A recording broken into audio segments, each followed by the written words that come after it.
আজকে একটা খুব কুইক চিকেন রেসিপি নিয়ে চলে এলাম। চিকেনটা ম্যারিনেট করতে হবে 1 ঘন্টা। ম্যারিনেট করেছি টক দই, গোলমরিচ, আদা রসুন বাটা আর নুন। একটা ভাজা মশলা তৈরি করে নিতে হবে। শুকনো খোলায় গোটা জিরে, ধনে, মৌরি, একটা দারচিনি আর 2টো এলাচ। মশলাগুলো ড্রাই রোস্ট করে নিয়ে তারপরে ঠান্ডা করে আমরা মশলাটা গ্রাইন্ড করে একটা ফাইন পাউডার করে নেব। চিকেনটা আমরা সাদা তেলেই রান্না করব। প্রথমে তেলে দিয়ে দিচ্ছি পেঁয়াজ আর রসুন বাটা। এই মশলাটা খুব ভালো করে ভাজতে হবে। এক এক করে আদা বাটা, ধনে গুঁড়ো, জিরে গুঁড়ো আর অল্প লঙ্কা গুঁড়ো দিয়ে দিলাম। চাইলে আপনাদের টেস্ট অনুযায়ী লঙ্কা গুঁড়োটা একটু বেশিও দিতে পারেন। মশলাটা আরও কিছুক্ষণ ভাজার পরে কাশ্মীরি লঙ্কার গুঁড়ো দিয়ে দিলাম। এবার ম্যারিনেটেড চিকেনটা এই মশলাতে দিয়ে দেবো।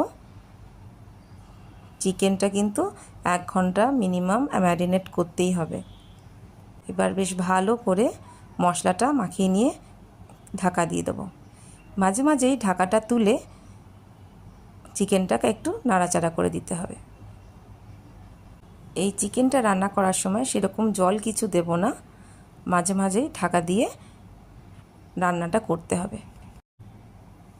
চিকেনে এবার আমরা দিয়ে দিচ্ছি স্বাদ মতো নুন। নুনটা একটু দেখে দেবেন, কারণ ম্যারিনেশনের সময়ও নুন আমরা ব্যবহার করেছি।